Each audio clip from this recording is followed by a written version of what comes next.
You're listening to this podcast, so I know you've got a curious mind. Here's a helpful fact you might not know yet. Drivers who switch and save with Progressive save over $900 on average. Pop over to Progressive.com, answer some questions, and you'll get a quick quote with discounts that are easy to come by. In fact, 99% of their auto customers earn at least one discount. Visit Progressive.com and see if you can enjoy a little cash back. Progressive Casualty Insurance Company and Affiliates. National average 12-month savings of $946 by new customers surveyed who saved with Progressive between June 2024 and May 2025. Potential savings will vary. For a small business owner, every day is full of surprises. Some great, some not so great. Like when a client cancels their order at the last minute. But here's a surprise you will like. Progressive provides small business owners with 30 customizable coverage options to help keep their business going strong. So go ahead, surprise yourself. Get a quote in as little as 8 minutes at progressivecommercial.com. Progressive Casualty Insurance Company and Affiliates and third-party insurers. Coverage is not available in all states or for all vehicles and coverage selections. Get in the game with the college-branded Venmo debit card. Wreck your team with every tap and earn up to 5% cash back with Venmo Stash, a new rewards program from Venmo. No monthly fee, no minimum balance, just school pride and spending power. Get in the game and sign up for the Venmo debit card at venmo.com/collegecard. The Venmo MasterCard is issued by the Bancorp Bank N.A. Select schools available. Venmo Stash terms and exclusions apply at venmo.me/stash terms. Max $100 cash back per month. 5 a.m. I'm up with a crisp Celsius energy drink. Running 12 miles today. Grab a green juice, quick change, and head to work. Meetings, workshops. One more Celsius, no slowing down.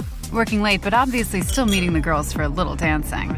Celsius. Live, fit, go. Grab a cold, refreshing Celsius at your local retailer or locate now at Celsius.com.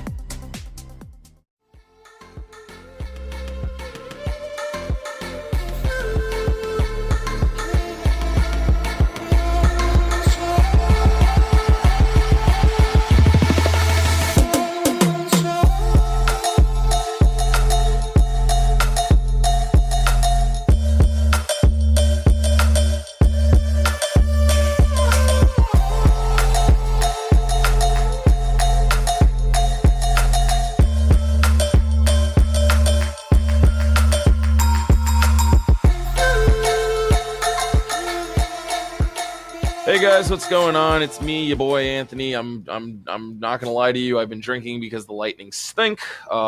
It's not August. It's April 16th, 2019, and Martin Truex Jr. has officially overcome adversity. I just want to be the first to congratulate Martin Truex Jr.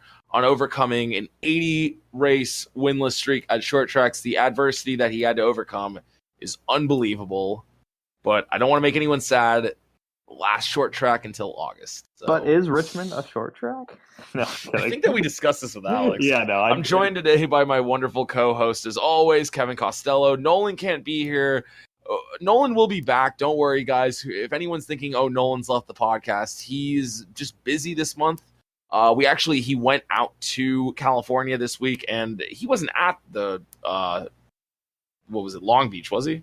No. The Alexander Rossi Memorial, or not the Alexander Rossi, what's it called? But anyways, we'll get into that later. Yeah, we'll get into that. Invitational, there we go. Anyways, I'm just not in a great mood. The Red Sox lost 8-0. The Lightning got swept in the first round, and I am not in the best of moods. But outside of that, at least I got to watch Richmond. Psych! I didn't even watch the race. I was at my best friend's wedding this weekend in North Carolina. I think the only highlight of the weekend is that I got, outside of my best friend getting married, was that I got...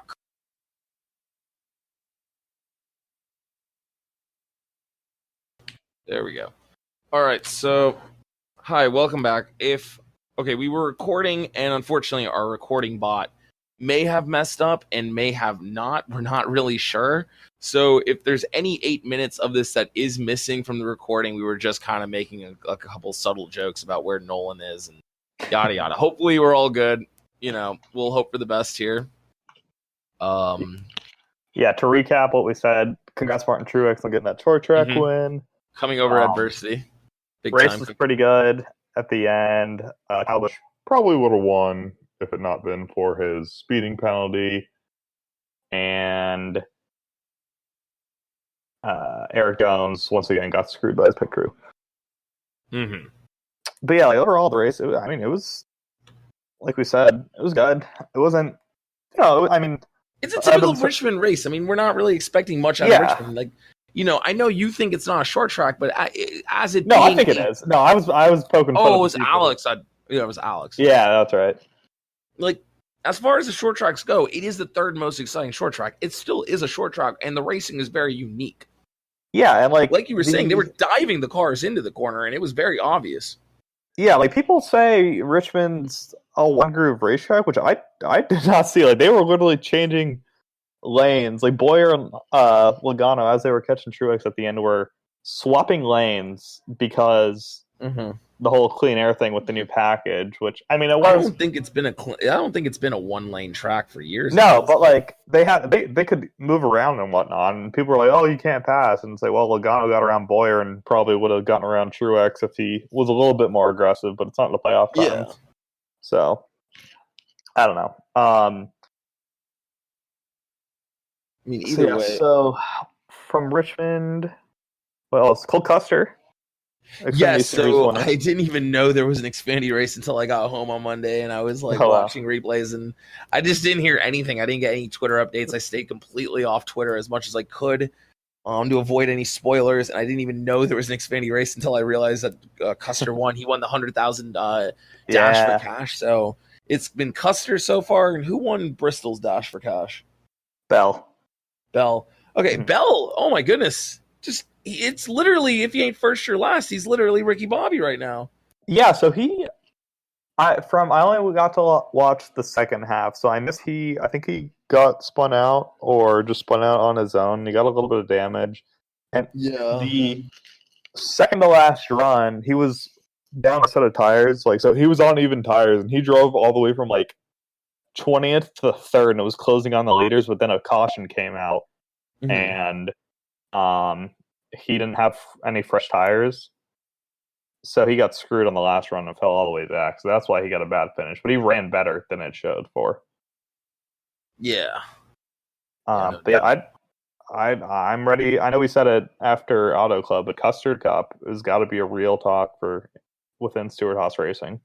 Yeah, no doubt in my mind. I mean, he really is performing very, very well. I hope they give him some more opportunities. Yeah, if you look at his numbers before this year, he only had 2 wins, but he was Mr. Consistency.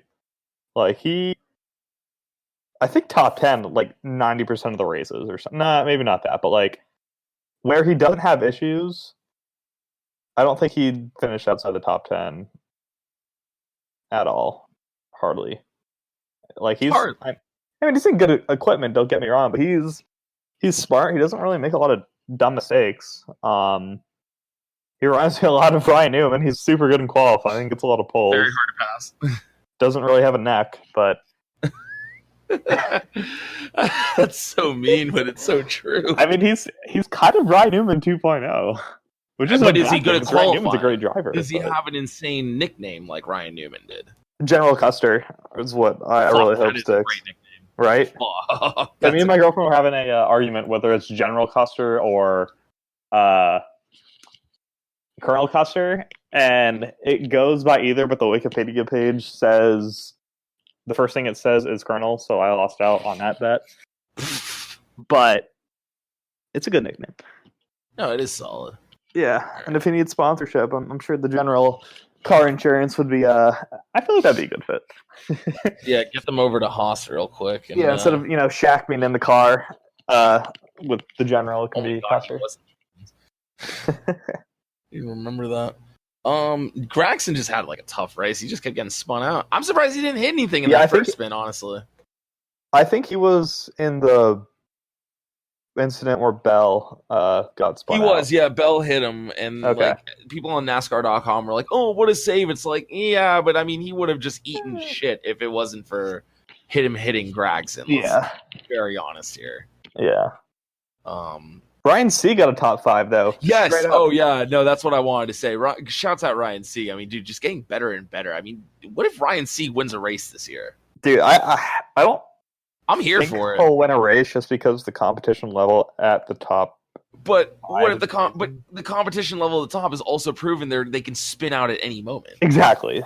So there's like no way to really say, oh. I'm not saying I would be blown away money on it, but if he got a win. Like it's like I could see it happening, but I don't necessarily like. If we had to make a prediction right now, I'd probably say I don't think he'll get a win.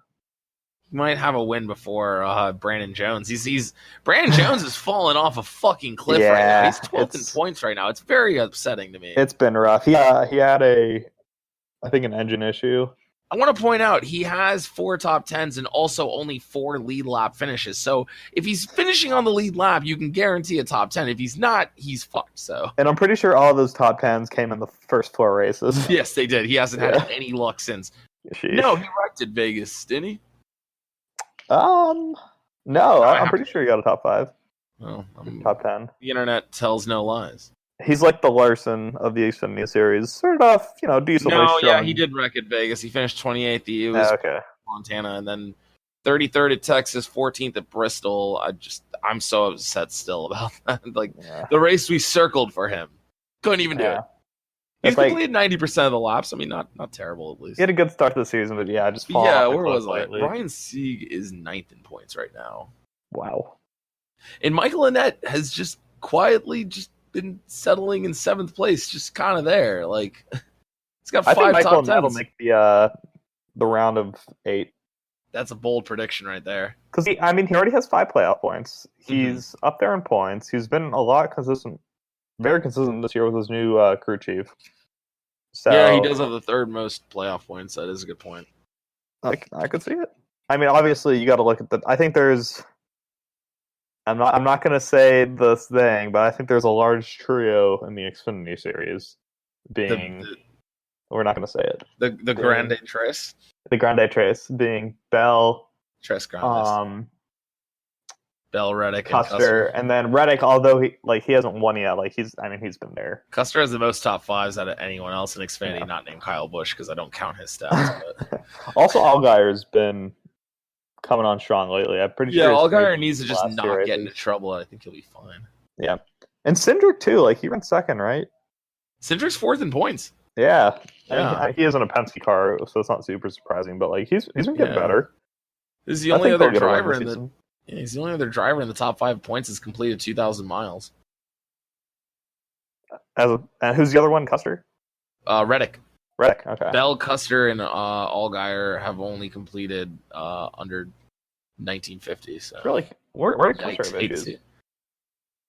He wrecked at Fort Worth. Yeah, he had a bad race at Texas. Oh, that's right. Him and Brant Jones got into it. Literally the only 2 races he's been poor at, because he finished 2nd at Atlanta, probably had one of the fastest cars outside of Christopher Bell. Yeah. And what was it? Vegas, he got into issues late, I think. He was. I think he was in that big wreck at the end with Reddick and Bell. He didn't really get he still finished on lead lap, but regardless. Yeah. I mean, Custer, maybe this is the year, and you got to look at these young guys down in Xfinity. Their time is coming. They are proving that they can win at this level and that they can win against the competition very, very easily, almost. I think. Oh my God, it's going to be any of those the Grande Tres for the championship. They're all so good at Homestead. Mm-hmm. That's a lot of fun. But last year, it's kind of just who puts a better race together, because Custer had probably the fastest car, but I remember his crew chief kind of screwed him up. They pitted way too late because at Homestead the tire fell off, and he just never could catch up the difference. And then Bell had some issue, and then Reddick just put the whole race together. Yeah, for sure. So as long as they can get there, which isn't a guarantee, because we know how wild that round of 8 was last year. But both first laps of the Kansas and Texas had big wrecks where a couple guys got into it or something. I don't know. I know Bell was in a situation where he had to win Phoenix. Yeah, no doubt. Yeah. Sorry about that. I'm just getting given a bunch of errors on my computer right now, which is very infuriating. All right. So going back to the Cup Series real quick, is there anything else on Xfinity you wanted to touch on real quick? Landon Castle is going to be in the 4-car for Talladega because Castaigne's in the 10 for. Isn't Elliott Sadler racing in the 10 too at one point? Yeah, he I raced saw that one. he was at Richmond. Okay. Yeah, I didn't know. I don't think he got a top 10. No, yeah, I would have seen it. But he's racing again in Vegas in September. Nice. Well, I mean, at least he's doing something. Yeah, that's Keeping good. himself busy. Where did you finish? Yeah. Where did you finish? He finished in 12th. Yikes. I mean, who is Riley Herbst? Oh, he's in the 18. Yeah, he's the guy that. Wait a second, that's just a driver in the 18 car. Of course, he finished in the top 10. What are we? Yeah, he's the guy that Hannah Newhouse, the MRN person, called a douchebag. That's right. Yeah. Okay. Yeah. Our resident douchebag reporting. Yeah. I mean, he started on pole because qualifying got rained out, and then I think he lost the lead on lap 3 or something. Yeah. But yeah. I mean, top 10. I know he's in good equipment, but that's, I guess, still respectable. Yeah, I mean, you expect it. So. But I feel like in that car, honestly, if you're not getting top 5s, you don't deserve to be there. Because we've seen what Kyle Busch. I mean, obviously, with Kyle Busch, he's different, but that equipment's so good. And no, exactly, it's the best car in the field. I mean, but it got Jeffrey Earnhardt a top 10, so anything is possible. Yeah, it's a shame Jeffrey's not racing more, a majority more races. He really should be. He's racing both Talladega races. I mean, yeah, but that's I know. Talladega's a fucking it's just a crapshoot. Yeah. What is it? Zane Smith finished in 6th. Solid. Yeah, he had a good run. The A car's solid. I think we can all pretty much agree on that one. I still don't have an opinion on Zane Smith, but I saw his interview where he finished 6th, and he was pretty respectable, so I like him. But I feel like in that car, so far, he's not unlikable. So who's ran in it? Priest has run in it. He's been Priest hasn't been super good in that car. Priest, Jeb finished top 5. Ryan Truex got 2nd. So Truex, Chase Elliott, Priest, Zane Smith, Ryan Truex. Chase raced. Jeb. Yeah, at Daytona. That's right. I mean, everyone. Yeah, I didn't get to watch that race because I was on my way to the real Daytona race. But. You didn't miss much. You missed the fucking freight that was the thing. I was keeping up on Twitter, and I was like, "Oh, single file, great." Yeah. The A car has only had 2 top 5s this year with Ryan Truex and Jeb Burton. So I mean, I'm not saying anything, but I'm saying a little something. All right. As far as Cup goes, really nothing too surprising throughout. I mean, Austin Dillon finishing the 6th. I think that we're getting more used to Austin Dillon just kind of his way into this top 10. In that final run, he passed Keselowski and Kyle Busch. Remarkable. Austin Dillon, and I was saying it in the race thread, and I want to get into playoff predictions at the end of this. Okay. But I would not. I'm calling it now. I'll just say it. I think he makes the playoffs. He'll probably make it on points. Now they're finally putting races together. He'll probably make it on points. Honestly, he's been running so well. Yeah, going into Richmond, he was outside the playoff bubble, which is why I was saying it's somewhat of a bold prediction, even though if his team could just if his team can just get him the right car, I think that he can. I think he's in the right car now. They've been running. They have speed. They just haven't put races together until the last couple of races. I was more saying the right car, as in he brought literally the wrong car to Atlanta, but. Oh yeah, well, exactly. Not putting races together, not putting entire weekends together. I would like to see him lead more laps, but I mean, if he's getting top 10s, he needs that. He only has 2 top 10s this year, so I mean, he's been stringing some better finishes together right now. As far as the season goes, I mean, he finished 14th and 14th at Fort Worth and Bristol. He got 10th place at Fontana and 11th in Martinsville, so he's been consistently there. I know it was Bristol. I think he was having a good race, and he just kind of had issues at the end. I think. I thought he finished good at Bristol. Now 14th, which is fine. It's respectable. I think he was racing better, and then he fell off. But Ryan Newman also got a top 10 again. Yeah, that's another thing. I think Ryan Newman, with the way he's running right now, is still going to make the playoffs. We'll see. It depends on how many more winners we have, because we've only had 1, 2, 3, 4, 5 different winners. Yeah, I mean, And I think clearly that number is going to elevate by the season. I think Blaney's going to definitely get a win. Chase is definitely going to get a win at some point. I think that either Almirola or Suarez are going to win, and Harvick for sure. I think Blaney, definitely, yes. Here, let me look up points real quick. I'm trying to look at people outside the top 16 real quick. See, I'm just not confident with... I mean, okay, I was confident with Hendrick after Texas, but now after the last 2 short tracks, I'm like, we'll see. Harvick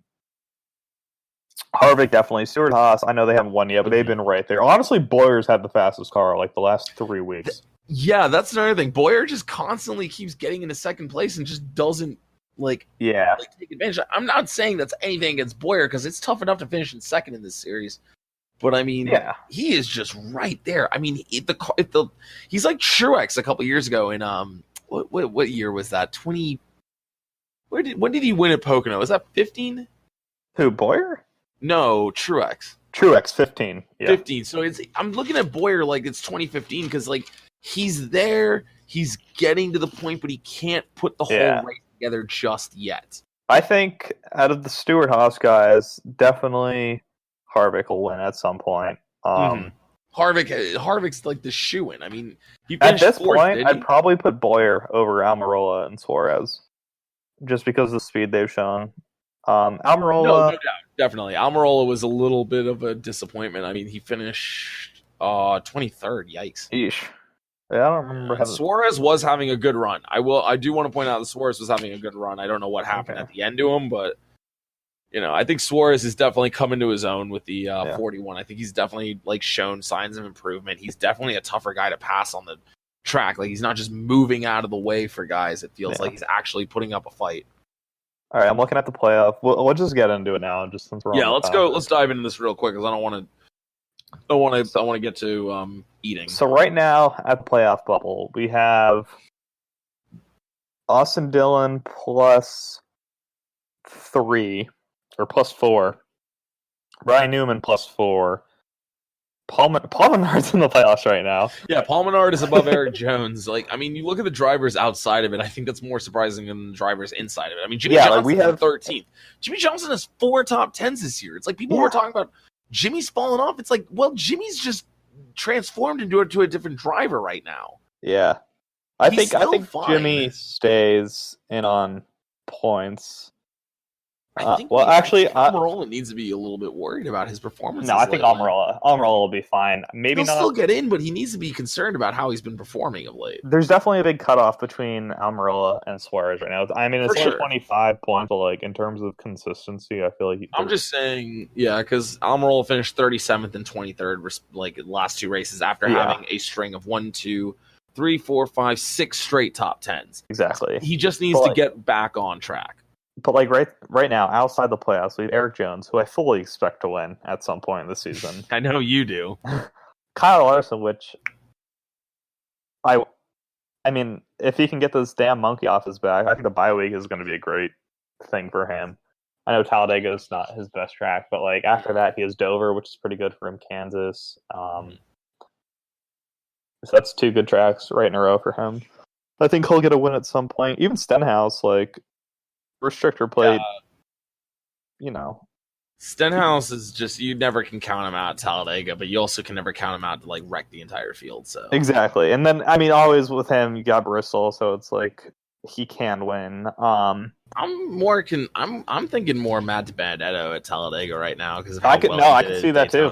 I can see that too. 24th in points. He's for like reference, he is above Ryan Preece, Bubba Wallace, and Daniel Hemrick for in the points right now. So I mean, he's running like more consistently than some of these other guys out here. But like outside of restricted plate races, people outside of the current playoff bubble that I could see winning. Jones, I can see Stenhouse winning at Bristol or maybe even somewhere else. Larson.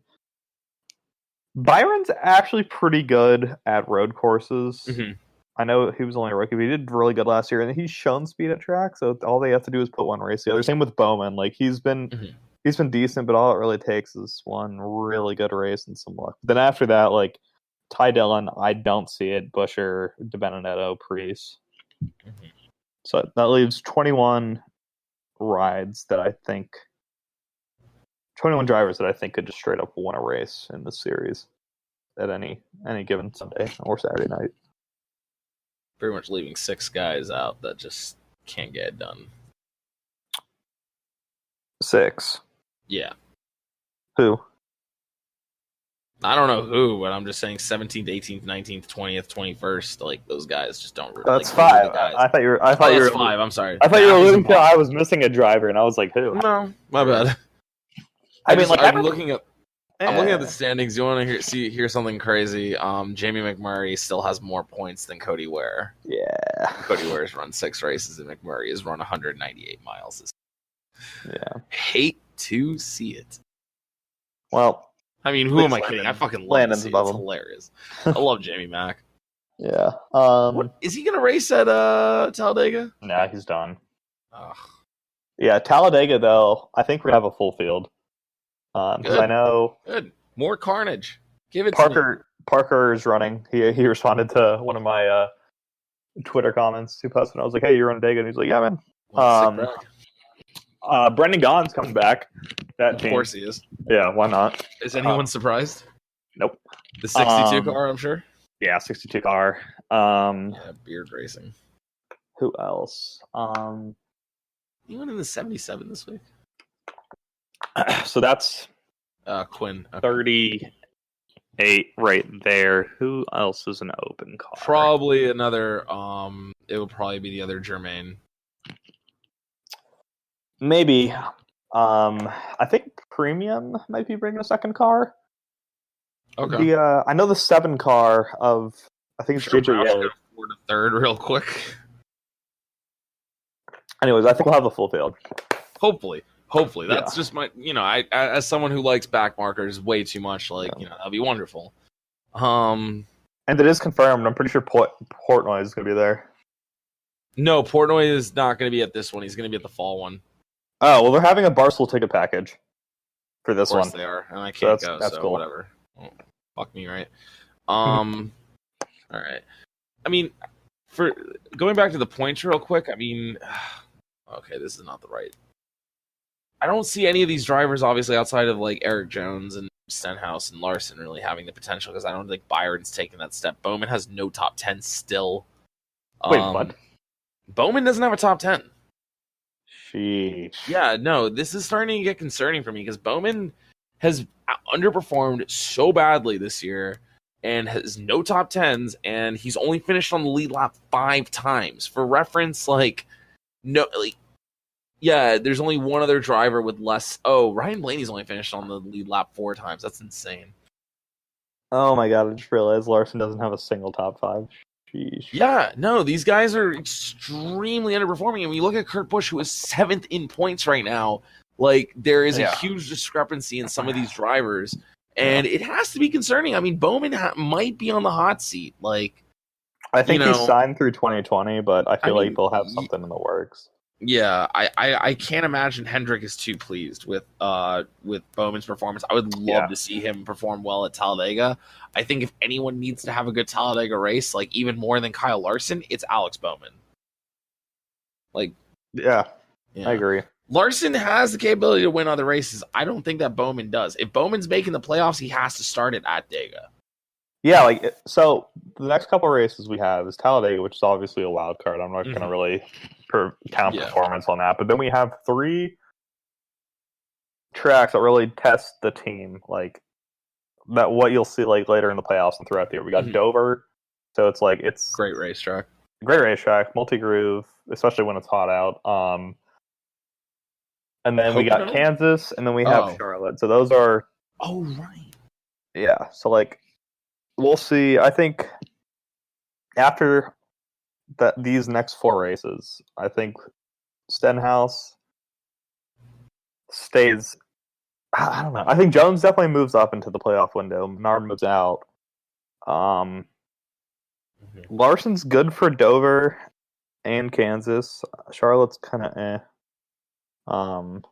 Charlotte, I'm not looking forward to that race. I'm far looking more towards the Indy 500. I'm trying to think. I'm just not a big. I'm hyped for both just because of the prestige of both. I think the new package will definitely help out with Charlotte. Yeah, but it's a 4-stage race now. It's not even the same as it used to be, in my opinion. Yeah, I mean, ever since stages came, which I still think is I love stages, but I hate that they have an extra stage at Charlotte. That's just me though. Yeah. Even Pocker tweeted about that the other day, and I was like, all right, Bob, I see you. Yeah, no, Bob is very in touch. He's just also, kind of he's the translator between the Yeehaw fans and NASCAR. Well, as you can see, he meant this. Yeah. All right, so I'm going to go ahead and just splice. Is there anything else from Richmond you want to talk about real quick, or? No, just overall great finish. Probably, I can't really rate it. I'll give it a 6.5 because I wasn't watching. So I'll give it a 7.3. I think that's fine. It'll be remembered for the finish more than anything, but compared to compared to 2018 races, more memorable. Compared to 2017 races, more memorable. So. Mm-hmm. All right. Yeah. And so now I'm just going to splice my little conversation with Jordan Pont. He is our F1 correspondent because he's watched 4 more F1 races than I have this season. So without further ado, here is Jordan Pont.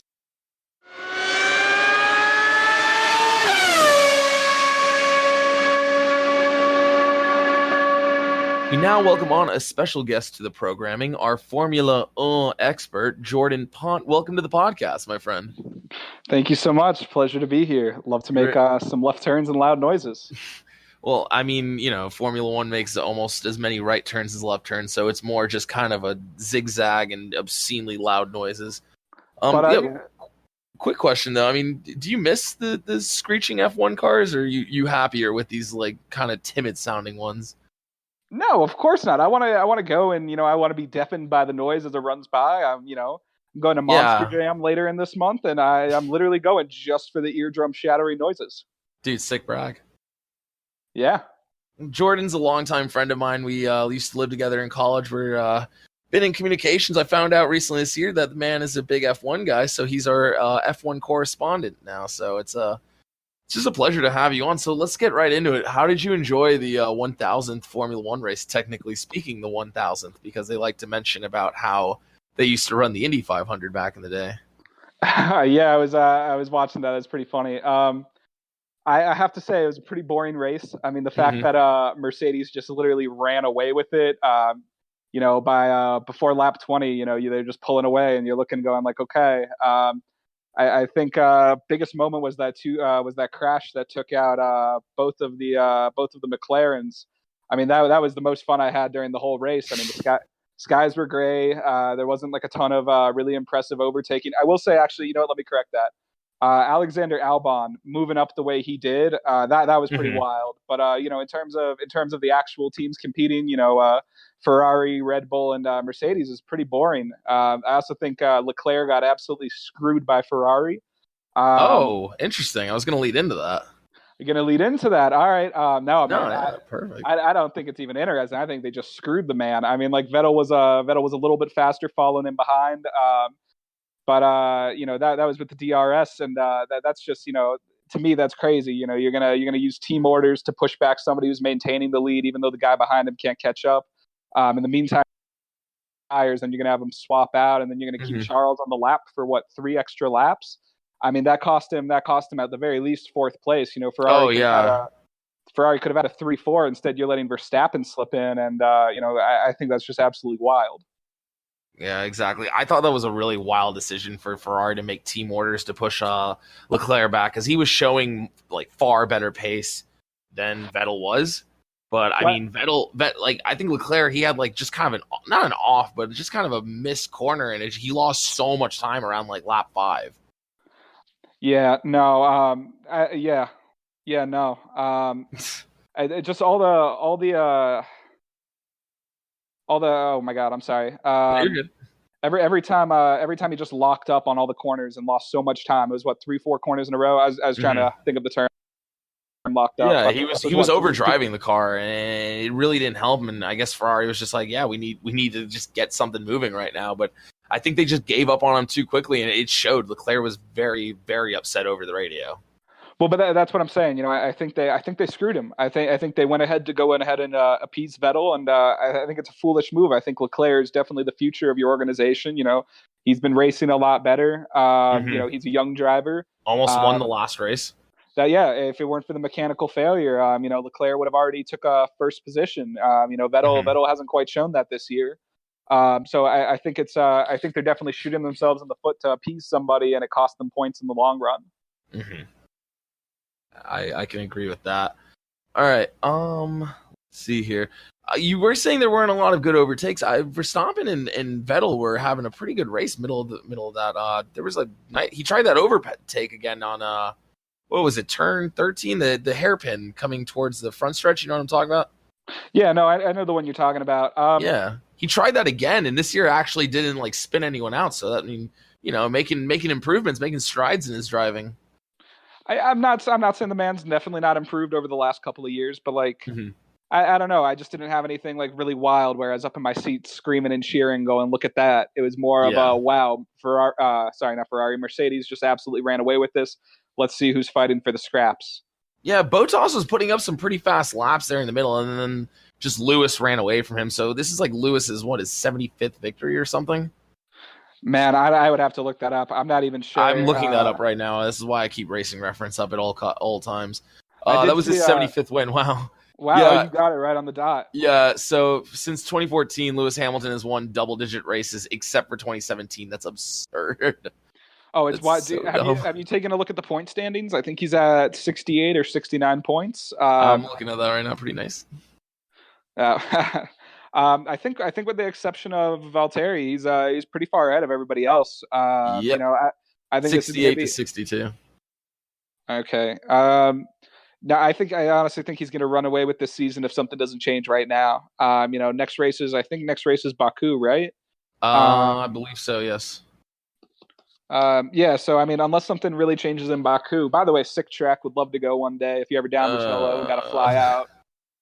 I've already publicly made a point on this podcast. I hate that track because I was playing F1 2018. It's the most impossible track to drive. But I've actually updated it to Monaco is the most impossible track to drive. I have a huge respect for anyone that can race there. Man, I don't get it. But the Baku City Circuit in front of that castle, come on, dude, that's wild. No, it is a beautiful track. And the broadcast does a wonderful job of really showcasing the city as well with the driving. It is fantastic. Don't get me wrong. It's just it's an impossible track to drive. Well, I mean, I thought China with Shanghai with all those turns, it's a pretty difficult track too. I actually have to say, I got to be honest, might be controversial. I'm fairly upset we didn't see any rookies fly right off the track and die. But yeah, they handled that first turn pretty well. It was the first hairpin that got him. Yeah, I mean, minus the torpedo just slamming into the McLarens. I thought everybody drove pretty well. Notable exception. I was always pretty disappointed with the Haas team. The Haas team really has not shown as much speed as I thought they would. But I mean, it seems to just be a common factor with these guys. Well, I don't even know if it's a common factor. I mean, they had a great race in Australia. You know, they were set up strong, and then just the last two races they just haven't shown up. And that's definitely a big thing. I mean, you've got a lot of talented drivers out there right now. And I just think I don't know. I don't think Magnussen and Grosjean are probably the right drivers for Haas. No, not at all. I think that Magnussen has more potential in my opinion than Grosjean, but I mean both of them are really underperforming in my opinion. But speaking as far as underperforming goes, I mean, who is it? Renault is really underperforming this year. Well, I actually don't know about that. I don't know. Daniel did pretty well in his last race. I mean, he finished 7th. I think he got taken out of the first race pretty quickly. I mean, Hulkenberg's just a running joke at this point. So I don't think he's underperforming. I think he's performing exactly on par with the car he has. And considering that they did manage to pull out a 7th place, I mean, best of the rest. That's not too bad. I mean, he did better in Perez and Raikkonen, which is always you can always point as that's an improvement. Is Perez Force India, or it says Racing Point? It's Racing Point now. Force India doesn't exist anymore. They kept those bright pink cars, which I absolutely Yeah, I was love. gonna say. But Perez actually had a decent race as well. No, he's usually just quietly there. Yeah, I mean, I don't know about quietly there. I mean, when Ocon was driving against him, that was a lot of fun wrecks to watch. But ever since Lance Stroll bought his way in, that they've definitely taken out some of that team rivalry. Yeah. Lance Stroll finished in 12th, so I mean, not the worst day in the world for a guy that you don't expect much out of. I wouldn't even say necessarily not to expect much. I mean, this is what his first year running Formula One. That's not a terrible. He's got a couple points on the board so far. I thought Stroll ran for Williams 2 years ago, did he not? When Bottas left.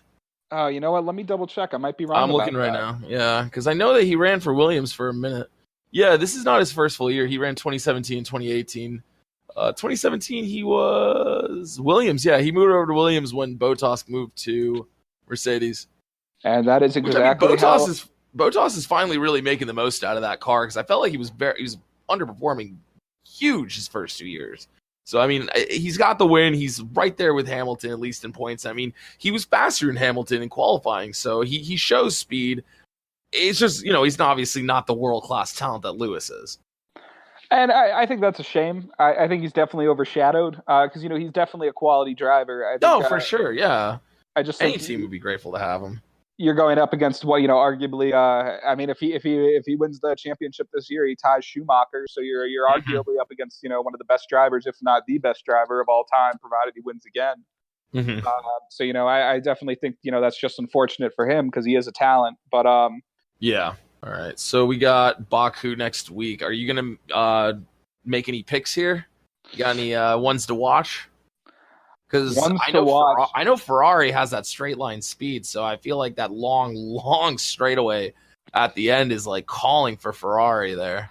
But by the flip side, Shanghai, if I'm not incorrect, I'm pretty sure they have the longest straightaway out of all the F1 tracks, and they didn't really make advantage of that, did they? I mean, yeah, that's fair. They do have going into the hairpin, it's one of the longest, but I mean, they just didn't look like they had the right setup or the right didn't have the right team orders either. I mean, it was a mess. I mean, I'd be curious to see how they do in practice and qualifying. I definitely wouldn't count them out. I feel like with some adjustments, they can do a lot better. You know what? I'll say it again. After watching him just do all those overtakes last week, Alexander Albon, very high on the list. I thought that was to me, that was the best part of the whole race, just watching him move up through the field. But I'd say him. And then I'm very curious to see how Gasly does. I feel like he's a man who's got to be fighting for his job. Exactly. Especially if Albon keeps performing like this, you have to think maybe they might open the seat for him at Red Bull Racing. Yeah, I think they might have to. Take a look at what Verstappen's doing. He's already got one podium finish. I think he's sitting. Well, actually, I just confirmed he's sitting third on the table right now. Clearly that's a fast car. They've got the exact same model. So the fact that he's got a teammate who really hasn't shown up. That's kind of inexcusable in that kind of car. So I would definitely say, I think the only concern there is Gasly got moved on up because he had one great race, for Toro Rosso. Mm-hmm. So I'd say that's the only thing is, it's a pretty small sample size, which is what I'm saying. I'd love to see what Albon can do going forward. Because, I think what he did Saturday, Sunday was 12:10 a.m. here. I'm not sure what time it was where you were. Yeah. But I think what he did, that Saturday, Sunday, I think that's absolutely wild. I think he's shown he's got a lot of talent. He can definitely move on up. I think as long as he sustains it, he might force Red Bull's hand. You want to hear something depressing? Hit me with it. Albon is 1 month younger than you. Oh, Jesus fucking Christ, Rotolo. He's so young and he's so talented. But I mean, Leclerc's 22 also, or is he 23? I'm looking that up right now. Yeah, I mean, don't make me cry. Oh God, if you make me cry, dude, these guys are 21. So talented. Leclerc's 21. Okay. Oh no. Leclerc is 21. I should just give up my life right now. It's crazy. I mean, dude, maybe we should, get F1 2018. We'll race against each other every day, and we'll get better. I think that's just what we need to start. I drive for all the listeners. I drive a Kia Soul. Spent 10 minutes yesterday looking up how I can start drifting in the car, as well as how we can start increasing that horsepower. Buddy, you come down to Fort Lauderdale, or you come down to South Florida again. We'll figure out a way to get Mike Corolla versus your Soul on Sebring, and we'll get something going. Oh man, We can't weasel our cars on there. Don't even tempt me. I already looked at upgrading to the 2019 Kia Soul, getting the turbocharged edition. It's got over 200 horsepower. I'm ready, Rotolo. Okay, so what other race are you looking forward to this year? Like, what is the race that you're like, I can't wait to see this one? I mean, I always love Monaco. I think that's a great race, but I feel like that's almost a given. I'm looking forward to the American Grand Prix. I'm actually trying to get tickets to that right now. I think that'll be wild. Oh yeah, gonna go down to Texas, have a good old time. Did you happen to catch the IndyCar race that they had there 2 weeks ago? I have to be honest, I really don't know a whole lot about IndyCar. I can't even say I've watched a race. I gotta be honest. I think that IndyCar racing is like, it's obviously not on the level of Formula One because I don't think they have power steering for IndyCar, which I think is even more remarkable with how fast they're going around those tracks and how they're like trying to maneuver. But they have some really cool tracks on their circuit. I went to the St. Pete race. It was really cool. I met Mario Andretti there. It was really fun. Very cool. Yeah, Mario's really short, very surprising. I met Chip Ganassi and Roger Penske as well. Let's see, what else? I really like Long Beach. They just raced there this weekend. That's a really cool circuit. Do you know if Alonso is racing? So he might do the Indy 500 again this year, I think. I want the man to win. I want him to get. No, I think that he's one of the most talented F1 drivers of our generation. I mean, he took Renault, who was a team that was like 7th through 10th, and won a championship with them. I think he won like 7 races that year too, which is like, when you look at Lewis Hamilton's stats, it's crazy because it's like, holy shit, this guy like didn't even win that many races. Well, but no. But what I'm saying is, I want to see him win the Triple Crown. He better win the 500. I want to see him win that. He's already won a Formula One championship. He's also won the Le Mans championship. He did that on his first try. Le Mans championship. I didn't know that about him. He won it. I'd have to check the year. It's 2016 or 2017. He won on his very first attempt. That's unbelievable. Actually, I'm looking it up right now. Yeah, he's one shy of the Triple Crown. If he wins the Indy 500, he's accomplished top of basically everything you can do in racing. Mm-hmm. Yeah, he won the Formula One championship 05, 06, and he won 7 races both those years. Wow, it's unbelievable. He has 32 career wins. That's nothing to scoff at, but yeah, sports car championship, he has a win. Yeah, you're right. Holy shit. Yep. Yeah, 2018, 24 Hours of Le Mans, he won. Holy shit, that's crazy. Who was his team? Who were his teammates there? It was him.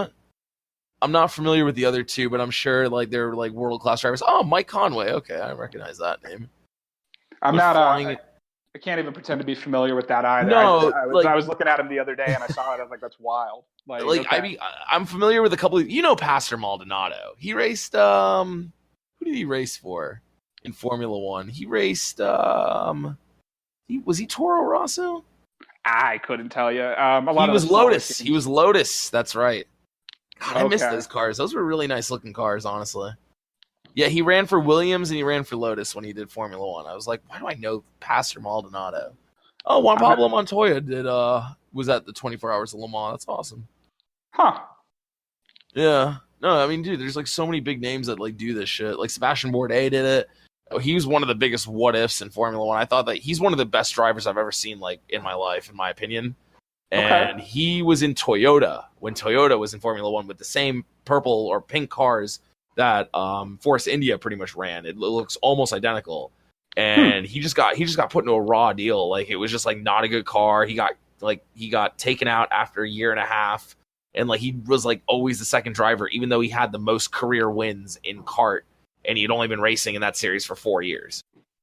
Wow. He won like 3 championships. Yeah, I always tell you, like his run is one of the most dominating performances I've ever seen. Because like kart at that point in their series was like far more diverse than like Formula One is now, where it's like pretty much only 4 drivers have a shot at winning. Hey, that's not true. There's a couple other drivers. There's like 6 total. Actually, I thought it was absolutely hysterical. I don't know if you saw it. There was a poster on the track that had Hamilton, Bottas, Verstappen, Leclerc, and Vettel, and just completely left off Gasly. And I was like sitting there looking at it like, wow, what a slap in the face. They know. I saw that. Wasn't Verstappen like really far off to the side too? Like he wasn't in the middle group, or like one of the drivers was kind of left out? Well, I mean, there was 5 of them. Hamilton, middle, everybody else was around him. The only person who just Gasly was like, Well, I mean, just because he races for one of the best teams, the man. No offense, unless, and I hope he proves me wrong. I'd love to see how he develops now that he's in a much faster car. And I'd imagine, honestly, that's probably part of his struggles. He's in a different car now. You got to get adjusted. But, yeah, of course. But I would say I'd be very curious to see what he does this year, because if he doesn't step it up, I don't imagine he's going to be there a whole lot longer. No, for sure, especially if your boy Albon keeps doing very well. All right, what other races am I looking for? Wait, what? No, I'm going to continue. Okay, I'm trying to see. They're not racing in. Oh yeah, they're doing Paul Ricard. Is it Ricard? Yeah, Paul Ricard. I like that track. I'm on it right now in my game. I mean, Mons is always fun. I do like. I'll admit it. I'm not like a huge fan of the racing, but Marina Bay is beautiful. Okay, I'll give you that. I like Sochi too. Sochi is a really interesting track. I mean, I think most of them are pretty wild. I have to be honest. Every time I see an F1 race, I really don't think any of them are boring tracks per se. Oh, none of them are really. Although I just looked up the dates for the Canadian Grand Prix, and I might have to do that. The Canadian Grand Prix is one of my favorite races of the year, honestly. Like, they just get up to such dumb speed, and that final corner, the Wall of Champions, is just like, oh man, that is so breathtaking around there, because they get so close to that wall. I might have to. I'm looking at the race right now. I might be able to stay with family. That'd be pretty cool. You should, honestly. If you go there, I'll definitely have you back on to talk about it. Oh wow, only if I go there, Rotolo. I appreciate it. Dude, if something big happens in F1, you're right back here. Don't even worry. I got you. Well, if I do attend Montreal, I'll let you know. Let me know if you actually do end up going to Austin, because that's in November. So. Oh, we got plenty of time. That's right around like the NASCAR Championship. I think that weekend is Martin. No, Texas. That's Texas. Well, I'm just saying, if I've got to get my rich energy gear first if I can figure out where to buy it. Hey man. I definitely need to get myself some old F1 gear. Like, just be like, hey, look, I don't really watch it as much now, but I did watch it back then.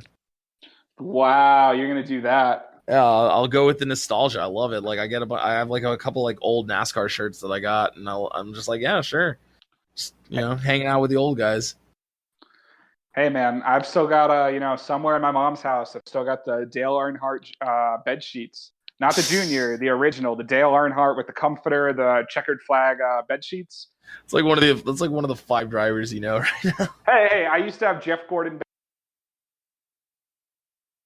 Wait, what? I lost you there. It was like green or something. Yeah, I'm sorry. So I said I used to have the Jeff Gordon bed sheets too. Oh my God, of course. I don't discriminate. Back in the day when I used to enjoy left turns. You should get back into it, man. Maybe we could have you on, like, the real podcast and not just me and you talking. Oh, the real podcast. So I'm not even making it to the podcast right now. All right. I'm gonna tape this one right into the middle of the podcast episode. Don't worry, you're definitely in it. Oh, I hope that part of it goes in there, that you're taping my conversation and inserting it into the middle. Yeah, I'm just like literally gonna flex tape it right into there. Great. We're a huge flex tape podcast. We're just hoping that if we say enough nice things, they'll give us money. All right, flex tape. Hey, I'm on this one. Get some royalty rights. Just make sure you write that into the flex tape deal. I got you. Yeah, of course. I'll make sure to throw you some cash over there, bud. Don't worry. Oh, it's not God like this bless. podcast is hemorrhaging me money or anything. Is it hemorrhaging money? No, God, no. It's literally just like a passion project right now. Well, then don't tell me it's hemorrhaging money if it's not. I love fucking with you. It's easy. It's like literally all I do is I pay $16 a month for my SoundCloud Pro. I'll just edit this out. SoundCloud Pro. Wow. You got to send me the link for it. I got to listen to your old. Yeah, you can subscribe and maybe someone else will. All right, wait. I gotta look this up. I'll start plugging you. Let me find it. Pulling up my SoundCloud right now. I've never actually seen the Grand Prix of Mexico. Is that a nice track? Oh, it's wild, dude. Mexico, they absolutely love it. Like the stands are absolutely packed. Is that a street circuit? Or? No, it's not a street circuit. But like I was watching reception last year. Absolutely wild, man. Oh no, I know exactly where it is because NASCAR used to run there in the mid 2000s. NASCAR used to run in Mexico. Yeah, they had 4 races there. Truex, Hamlin, Juan Pablo Montoya, and Kyle Busch have won there. All right, what's the name of this is Left Turns and Loud Noises. Yes, sir. Is there an abbreviation on it, Cloud? No. Okay. Wait. Oh, I found it. 8 subscribers. Now it's about to be 9. All right, look at that. You're only following. You got to start following more people, Rotolo. What are you doing? Yeah, maybe. Hey, you got a couple podcasts that have you got one that has an hour 59 minutes. Yeah, I have a lot of episodes there. We talk a lot, man. No. You have one episode 59 minutes. I only have one episode on there? No, you've got a bunch. That's just the longest one. You also happen to have the most views on that. You got 51 views, so some people are tuning in. Oh, that was a big one. Yeah, that was when I had my buddy Alex on when he used to be like a big name on the NASCAR subreddit. He's actually he's our most frequently reoccurring guest at 2 so far. Wow, look at that. It's about to be 3 next month when we have. Oh, I'm gonna actually bring you on for the Monaco race. Okay, because we're gonna have like a spectacular because of all 3 races that go on that day. Oh, that's gonna be Rotolo. If you bring me on, please bring me on live. I'm gonna be watching. I'm gonna be drinking very heavily, probably some Hennessy. No. All right, so let me tell you, we've started doing. I watched it with one of our other college buddies for you listeners, Fred, and. We've started doing, every race we find alcohol from the country that it's racing in. So, Monaco's a principality. There's probably not a whole lot of options. So we're looking at doing the French option, getting some Hennessy. We just did Tsingtao and, it might be a controversial, but we also, there weren't many Chinese beers. So we found Taiwan gold medal beer and drank that too. Had a great night. You went for a Taiwan. Was it Taiwanese? Is that how you would say it? Yeah. Taiwanese beer. Okay. We got a Chinese one. We got Tsingtao, and because the store didn't have any others, we went with Taiwan gold medal. I mean, I respect it. I respect it. It's not really like culturally correct, but I'll allow it. I'm not saying it is. That's why I acknowledged. It's definitely not culturally correct, and I'm just saying it was the closest approximation we could find. What are you gonna do for Azerbaijan? Oh, that's a great question. Let me see. I had a couple of ideas, but I don't know if we're going to be able to get any of them. I have looked at importing some beers. Yeah, you have time for that if you really want to like get something like that's imported. Like I think you have time for I think it's 2 weeks till the next race. Yeah, I think it's about that. Well, I can double check. There's actually there's a great website if you ever want to check when F1 is on. It's called let me see here. When is F1 is? Oh, I think it's whenisf1.com. Let me double check that. Oh yeah, whenisf1on.com. It's wild. It'll do it in your time zone. It tells you how long you have. So we have 12 days, 12 hours, 12 minutes, and 56 seconds till the Azerbaijan Grand Prix. Yeah, is that in the middle of the night again? No, 8:10. 8:10 isn't the middle of the night. Yeah, it says 8:10 my 10. Okay, I can work with that. I'll probably put that on in the background if I'm not doing anything. Oh, if you're not doing anything, I'm glad. I'm glad it's not. Glad it's not too boring for you. I'm gonna be honest. I don't even know where Azerbaijan is. It's Europe. Let me see. I think it's on the Black Sea. Maybe. Let me double check that. My geography is not what it wants. Let's see. Azerbaijan. Eastern Europe, definitely Eastern Europe. No, yeah, it's in like it looks like it's. Where is this on? Armenia. It's next to Armenia. Georgia, Armenia. These are like all places that it's like you forget that it's on the map, but it is there. No, you do. You don't. You definitely remember it's there. It's just north of Iran. Okay, yeah, I know. It's on the Caspian Sea, not on the Black Sea. It's on the Caspian. Black Sea is the other. Black Sea is the other side on Georgia. So that's pretty close. Azerbaijan's not too far off. Is that? Oh, it's Kazakhstan is across from it. Oh my goodness. And Turkmenistan, very solid country. What a place to be. Hey, they're on the border with Iran. What is this border of Russia right as here? well? Which one? There's like a tiny country to the left of it that just doesn't have a name. It's like just bordered off though. I feel like that might be Azerbaijan. Oh, it's still Azerbaijan. It's still Azerbaijan. There's just something like there's just a border around. There's a bunch of borders around here actually. These must be demilitarized zones or something. No, I'm pretty sure I know that one. Let me double check it. It's on the Armenian or Azerbaijan. Okay, you know what? Maybe I'm an idiot, and this is still all just Azerbaijan. Oh, wait. I found it. I found out there's a territorial and ethnic conflict between Armenia and Azerbaijan over the disputed region of Nagorno-Karabakh. And now it's called... Welcome to Left Turns and Loud Noises, where we teach you about political struggles in the Middle East. Yeah. It's not the Middle East. It's Eastern Europe. They're European. You're right. That is technically... Yeah, no, you're right. That is... Well, it's just so close to Iran, you know? Like, the American history lessons that they teach you is that that's all just the Middle East. I mean, it is, but they're not an oil-bearing country, and for that reason, they get a higher designation in terms of, we're going to respect them.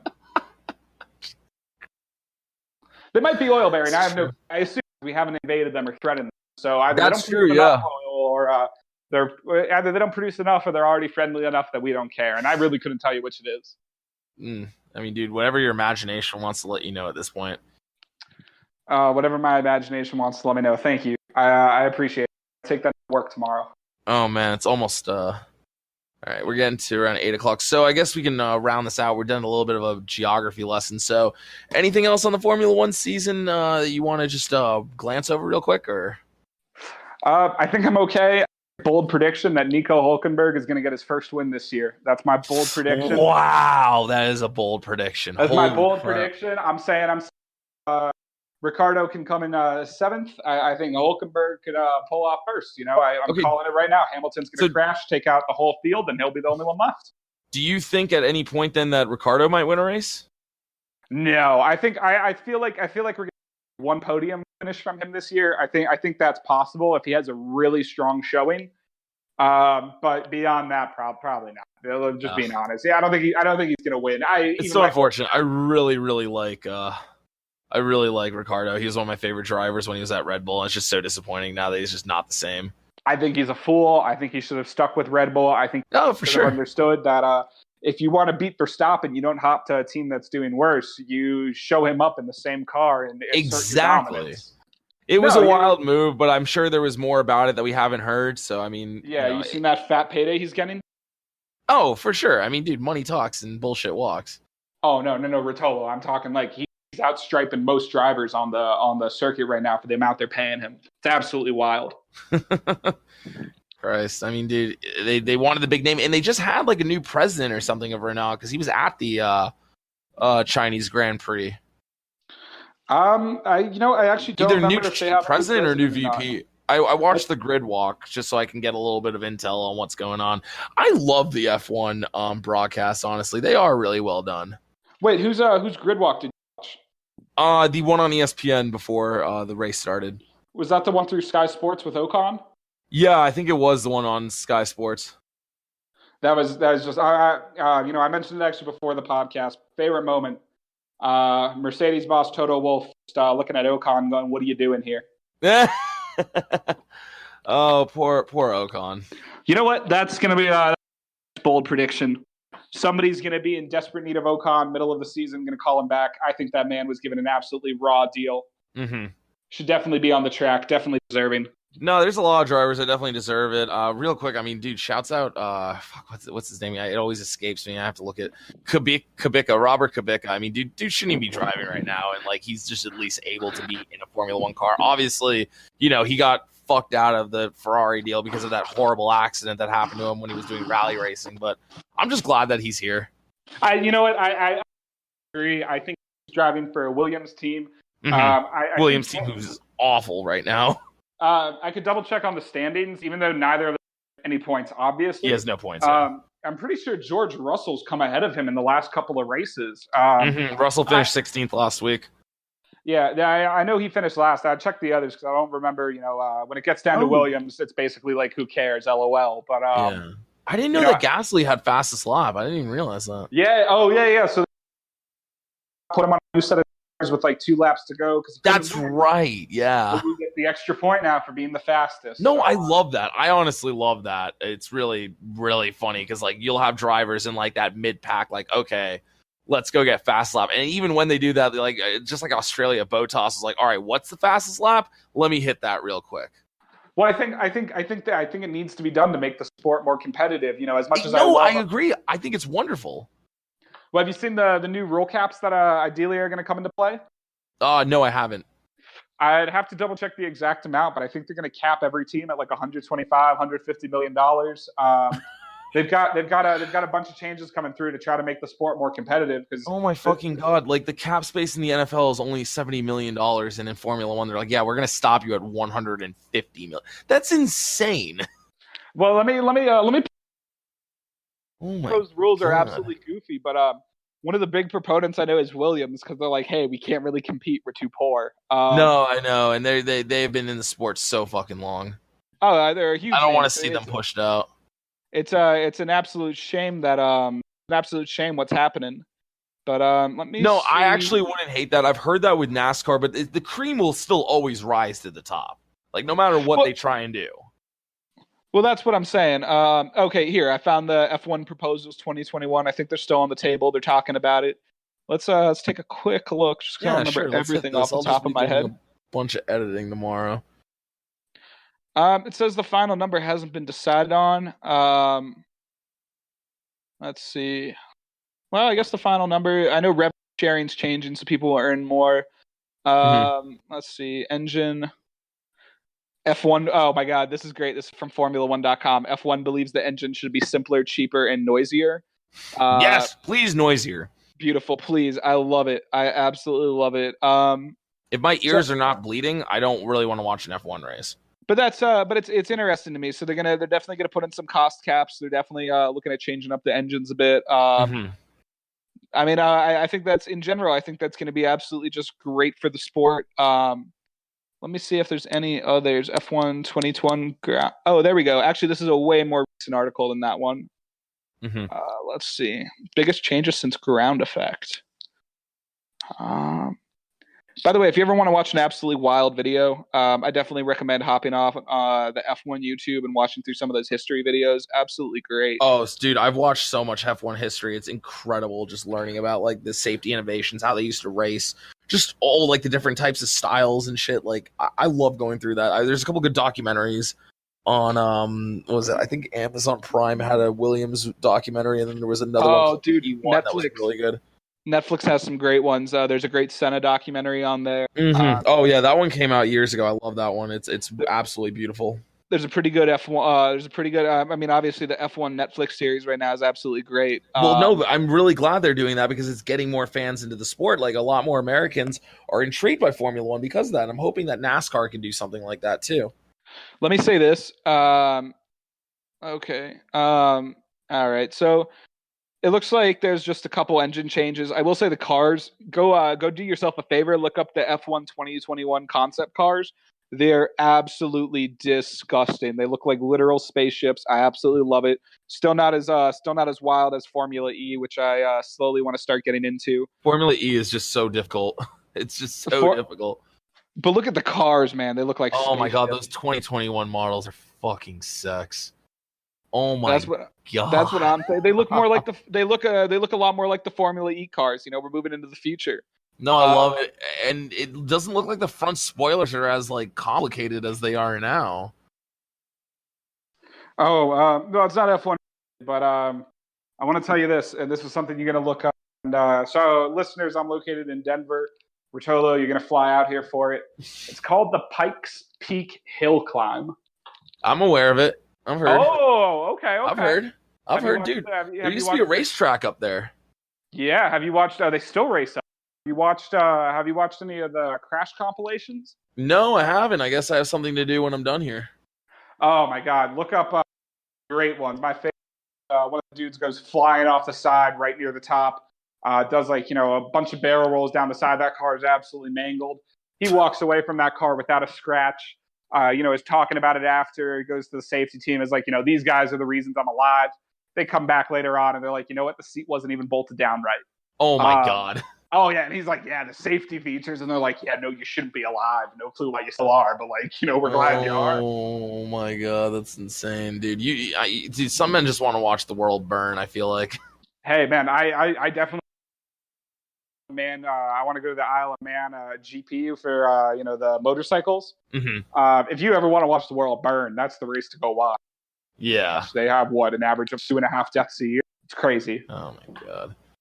All right. Well, okay. I think that we're gonna probably go ahead and finish this off. I'm thinking we're at 45 minutes right now, man. You've been going on for a minute. Okay, yeah, I mean, dude, you're definitely gonna edit it. So yeah, I'm gonna be editing. This will be about 40 minutes. Remove that whole part about me going like, yeah, it's cool for them to die, please. But I got a lot to work through with that. Don't worry. Okay, I'm excited to hear the finished product. All right, well, until we get him on next time, hopefully he's a little less psychotic. But Jordan, it's been a pleasure, man. I'll see you for Monaco. See you for Monaco, man. Dude, yeah, we'll live stream that shit. Why not? All right, dude, I'm down. No worries. All right, talk to you later, man. Talk to you later, man.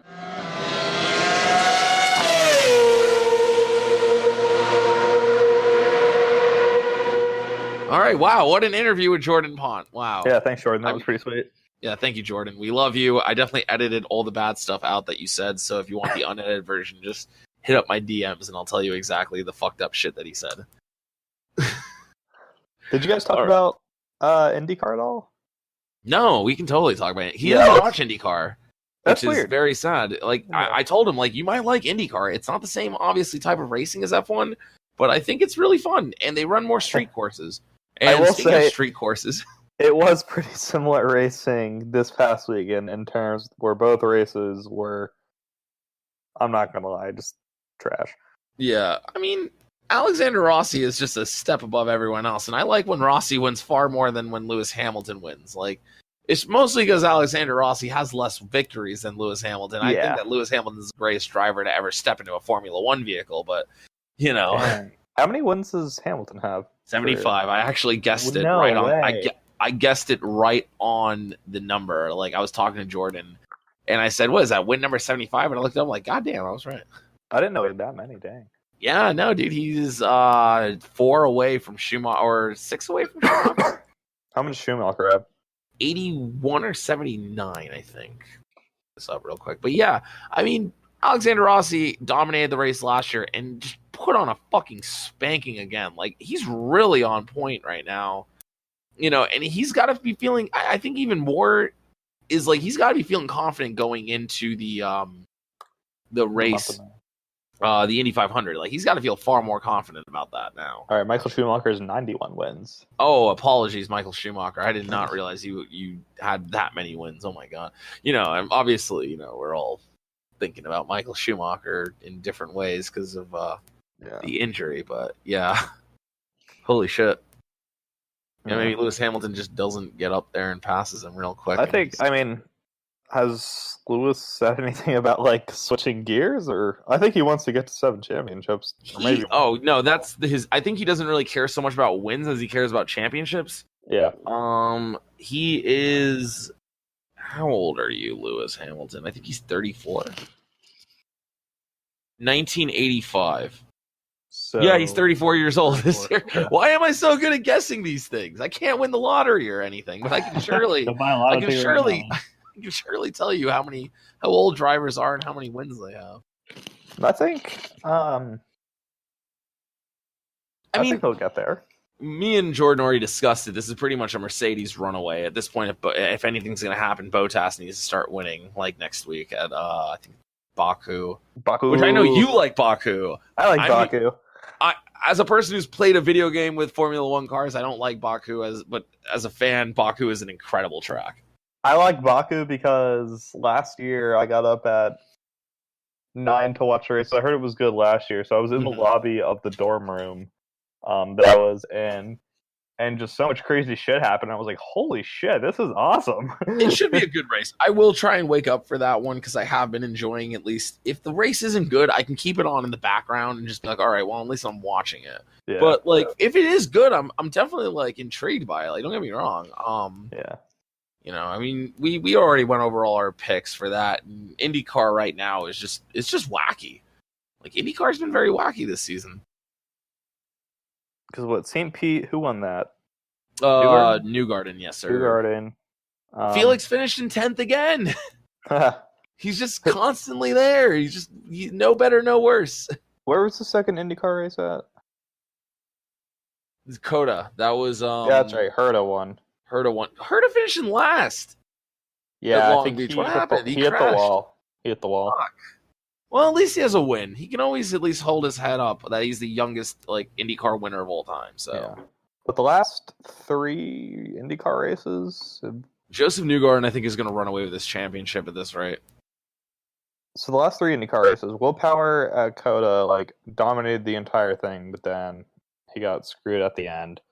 Takuma Sato dominated Barber, and then Rossi dominated Long Beach.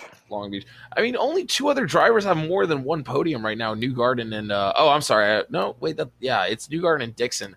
I mean, Newgarden's 28 points above, but of course, IndyCar does just wacky shit with their points, and they have double points weekends and double headers and stuff. So obviously, there's a lot more that can go on. I mean, Newgarden can really have rough.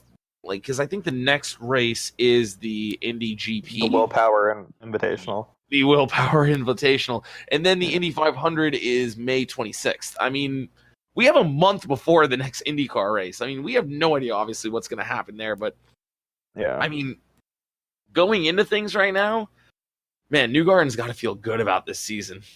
Just straight up, Newgarden's got to feel good about this. Did you see what happened with Dixon? No, with him and who was it that he got called for blocking? Ray Hall. Yeah, I don't know. I understand the blocking rules are for safety, but the blocking is so. It's just I understand the rule and everything, and especially at super speedways because people will get launched into the fence. Exactly. No, that's where I'm more worried about it. It didn't even look like.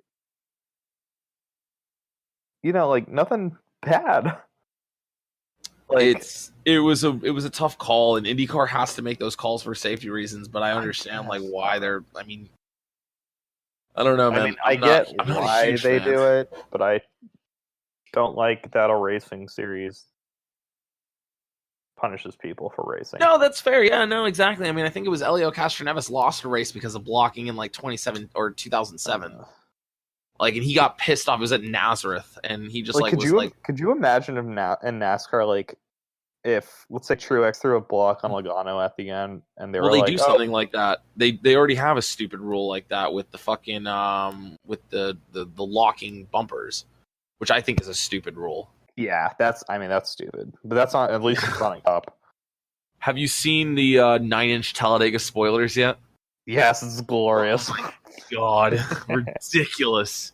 So does that mean if people get backwards, that's going to launch them? We'll definitely find out. Because if you're, it's more. I think it will because unless they're completely sealed off in the back, which they probably will be. But if there's any room, because that's more air getting thrown under the car because it just gets launched down. So I can see. I'm really having a tough time trying to figure out what I'm going to do for Talladega because Avengers comes out that weekend. And yeah, I'm worried that I'm going to get my tickets for that Sunday.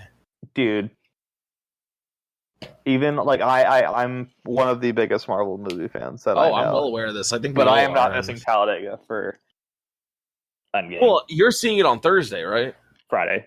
Oh, okay, yeah, exactly. Yeah. I have to figure my situation out. But if you have to choose, choose Talladega because you can always go and watch Endgame on a different exactly day. Yeah. Talladega is Talladega. I try not to ever miss a super speedway race. Yeah, literally growing up, super speedway races were holidays in my household. No, exactly. Yeah, and they I look forward to every race. Once upon a time, once upon a time, the spring Talladega race used to be better than the fall Talladega race. And now it seems the fall Talladega race has just been far more insane. When would you say that switch was? 2014? It was right after Mark Martin flipped on the front stretch in 2009, in my opinion. No, really? Yeah, because I'm trying to think of because we were still doing the tandem drafting. 2010, Harvick had the pass over McMurray in spring. Mm-hmm. 2011 was the 4-wide photo finish. Mm-hmm. Yeah, so it had to have been 2013 when the new cars were implemented. No, because 2013 was the David Gill one too. Yeah, so fuck, I don't know. I don't know. What happened in 20? Because 2013 was also the fall race where No. That was 2014 was the fall race where Brad Keselowski needed a must win and he got it. Yeah, that was insane. That was it. You can pinpoint the exact moment where fall Talladega became better. Because then 2015 was the Joey Logano, Dale Jr., Kevin Harvick incidents. 2016 was that another Keselowski win? 2016 was the year that because that was a wild race because Martin Truex got eliminated from the playoffs that race because of an engine issue. Yes. Okay. I think that year the spring race was better because that was like you had Buescher and Kenseth flip. Yeah. And that was wacky as shit. That's right. But like I think honestly, now that I think about it, I think it just varies by year. Because if we go back, we got let's go to 2010 because 2010 I'd say spring was better. 2011 spring was better. 2012, I'm trying to think what happened. 2016 was Keselowski, Logano. Logano won in the fall. That's right. 2012. I don't like to think about that race. So that was where Stewart had the 25 car accident at the final lap. Oh yeah, and Matt Kenseth just somehow escaped it. Oh, I remember watching that game because the Dolphins playing the Lions. I don't like to think about that race. I was like, I'm not watching this fucking game. I'm gonna watch the end of Talladega, and like all the people that are watching with me are like, does this always happen? I'm like, no. Normally Tony Stewart doesn't wreck the entire field. Yeah, some of it. 2013 spring was better. I guess we should just go by more memorable, to be honest. It was better. I don't know. Talladega just has these huge moments. Yeah, Fords have won the last 1, 2, 3, 4, 5, 6, 7 races at Talladega. What, Junior's the last driver? 2015. Yes, sir. I'd say 2015 just because of the shit show. The fall race is more memorable. 2014, I think it's definitely more memorable because Zach Keselowski was nuts. I hate to say that because I was at the 2014 spring race. I didn't. Yeah, holy shit. I'm gonna go back and watch that fall race now. I didn't know that drivers won so much money at Talladega. It's like the purse, like the last time it was announced was $4,900,000 for Logano in 2015. Yeah, which should have gone to Junior, but yeah, holy shit! And they ran 521 miles that day. Yeah, that's actually not the longest that they've had a Talladega race. 2010 was 532 miles. Eat your heart out, Charlotte. I think just from the wrecks was more memorable. 2017, Stenhouse's first win versus what happened in the fall? Oh, I was at the fall race. That was the Wreck Fest of all Wreck Fest, where only like 10 cars lined up on the final restart. Which one was that? 2016? No, 2017, where Keselowski won over the last lap pass over Newman, but like there was like 3 big ones. Larson, and Chase were 3 wide for the lead with 10 to go. It says 11 cautions here. That makes more sense. Yeah, the average mile per hour was 131 miles an hour. For comparison, everything else was about 145 to 160. Yeah, that's probably the most insane race I've ever been to, even more so than the 500 this year, just because like that, just so many all the wrecks happened like from the lead too. Well, we'll have a Talladega Super Show next week. Don't worry about it. I'm so excited. Can't wait. We'll have Nolan back hopefully for the episode. Yeah, and then honestly, 2018, both races at Talladega were lackluster compared to other Talladega races. No, they only had 20 and 15 lead changes respectively. So, like, the spring race wasn't bad per se. It was it was all right. But then the fall race, the whole Stewart-Haas train. While I was there, it was fun to watch just because Talladega's amazing. Oh right, I've been locked out on Reddit on TV. I heard it was pretty rough. Yeah. Also, I want to shout out Reddit. They locked my account and won't let me use it because they said suspicious activity has been reported. And because I use an email from 2012 that I don't remember the password for, I can't ever use my Reddit again. So RIP Rotolo954. Great account. Yeah. I've had it for 6 years, almost 7 years on the subreddit. But yeah, I'll just tell Methfield, help me out here. But I'm just scrolling through Reddit, rounding out the field real quick. So J-Ski regains ownership of site from ESPN. It's awesome. Good news for them. I mean, hopefully they can just rebuild the site. But I mean, to be fair, no one really was going on J-Ski anymore because everything's already on Reddit. Maybe Reddit and J-Ski could like work together. Hopefully. I doubt it, to be honest. But Well, I think J-Ski. A lot of people still go there. I mean, no, that's good. I'll always go to J-Ski for the paint schemes. It's always easier to find there, and hopefully it does go back to the old model. Yes. What else here? What else? Oh, Jimmy Johnson ran the Boston Marathon. Yeah, good for him. That's all we'll give him. He runs like so many marathons a year. Dude's the most athletic NASCAR driver maybe of all time. Oh shit! They still had that billboard in Boston. Oh, the Rusty billboard, yeah. Rusty Wallace from like '91 or something. It's wacky. Oh, are you following this Nashville Fairgrounds thing that's going on? Yes, I want it so bad, but it looks like, or it sounds like the city of Nashville is kind of stagnant on the issue. I'm curious from this render of the track if that's actually what they wanted to look like, because it's very interesting looking. It's beautiful. It's very unique because it's also right off of a highway, it looks like, and just the way the stand's going. Like, that could be a really pretty track. Yeah, I hope. Hopefully a multi-groove track, please. Yeah, Nashville is multi-groove, from what I've seen. Oh, wait, that's already what the track looks like? Yeah, no, it's just more upgrades to... Oh, I thought they were just going to rebuild it or something. No, they're not touching the actual surface at all. It just looks so cool. How big? Well, it should probably. How big is it? Like, is it a mile? It's only half a mile. You're kidding. It's that small? Yeah. It's like Bristol. It looks bigger on this thing. God, that is going to be some very... You know what? It's going to remind older fans of North Wilkesboro, and I know you don't like that. I like that track, but... I don't mind the track itself and people liking it. It's just that it's not coming back. Obviously, the facilities just weren't... No, I mean, hell, are idiots. The people who want North Wilkesboro back should be very happy that we're getting Nashville. Hopefully we're getting Nashville. Hopefully, yeah. I mean, dude, it looks like they're connecting it with a soccer stadium too, which is super neat. Yeah, I know. Like, parking's gonna be garbage here. The issue is that the MLS stadium would get built first.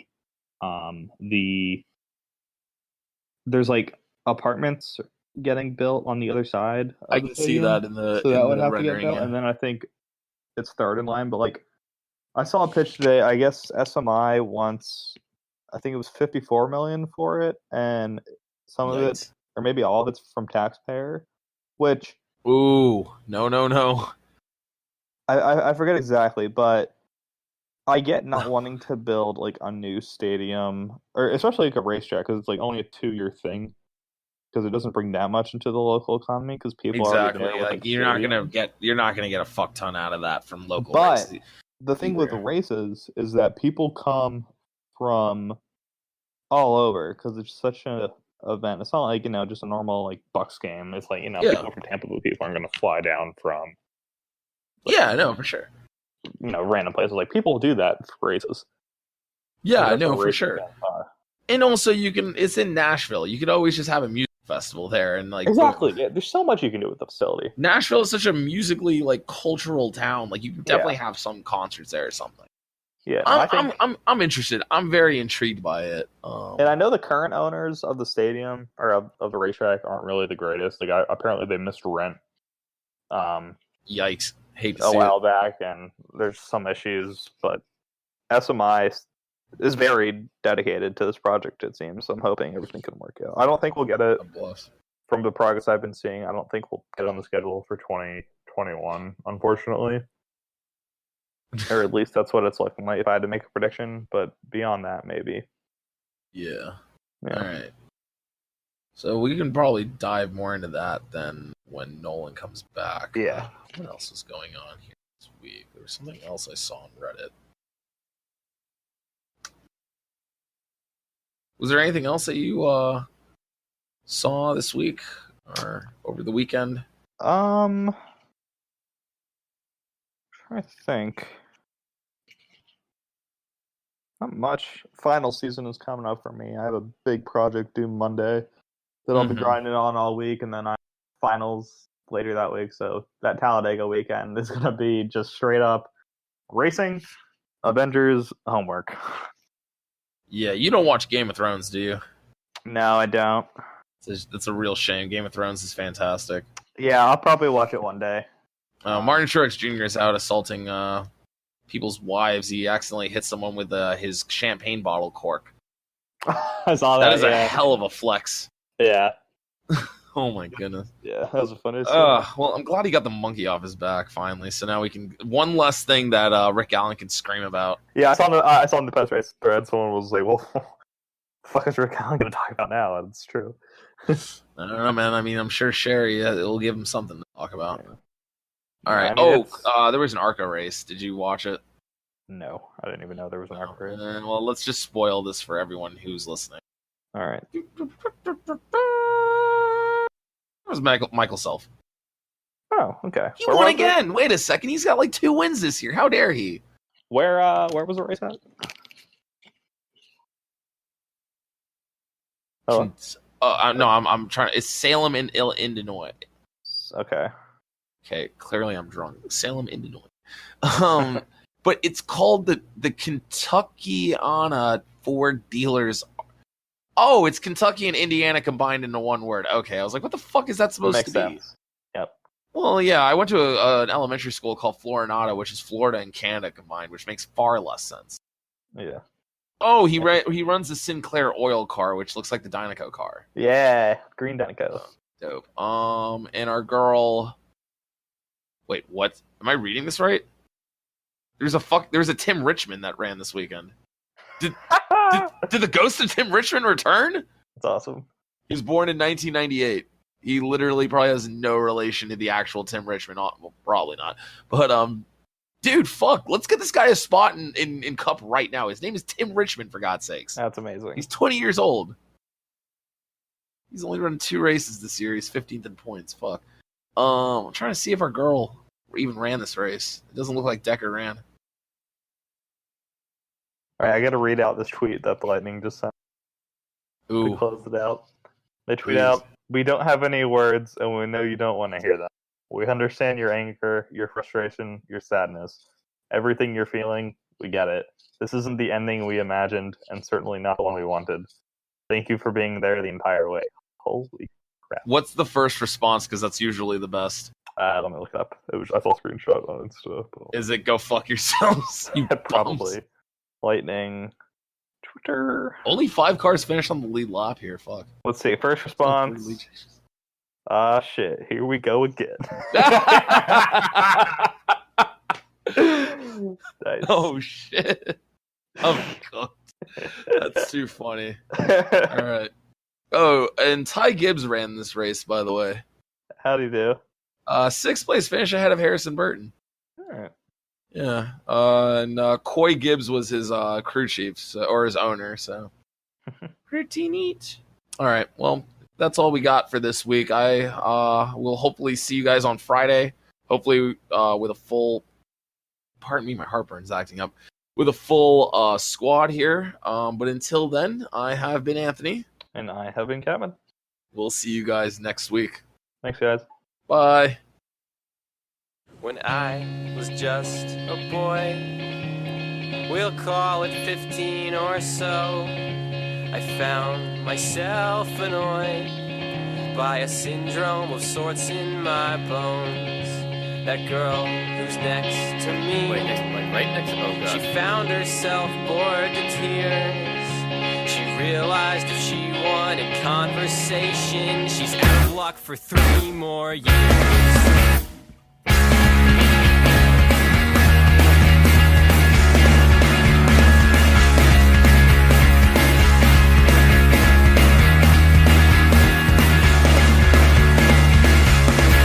When I moved away from home, 100 miles or so, I knew a change had grown inside my awkwardly long limbs and bones. That girl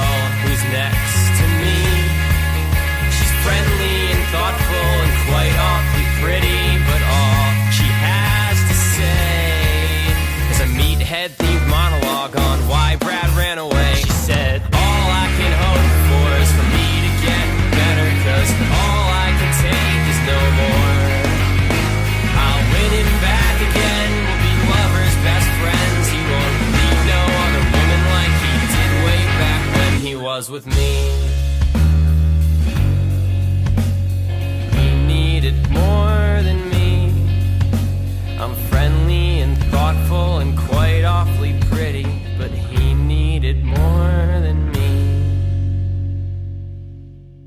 When I felt that I should leave, we'll call it midnight or so, I found myself annoyed by a syndrome of sorts in her bones.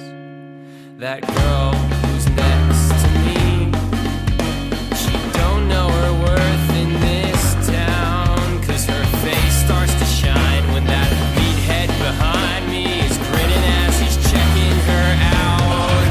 I said, all I can hope for is for you to get better, 'cause all I can take is no more.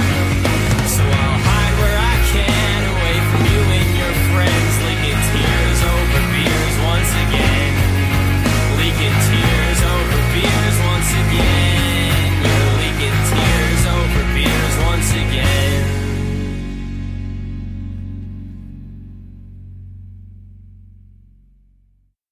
Hey, it's Ryan Reynolds here from Mint Mobile. Now, I was looking for fun ways to tell you that Mint's offer of unlimited premium wireless for $15 a month is back. So I thought it would be fun if we made $15 bills. But it turns out that's very illegal. So there goes my big idea for the commercial. Give it a try at mintmobile.com/switch. Upfront payment of $45 for 3 months, $90 for 6 months, or $180 for 12-month plan required. $15 per month equivalent. Taxes and fees extra. Initial plan term only. Greater than 50 gigabytes may slow when network is busy. See terms.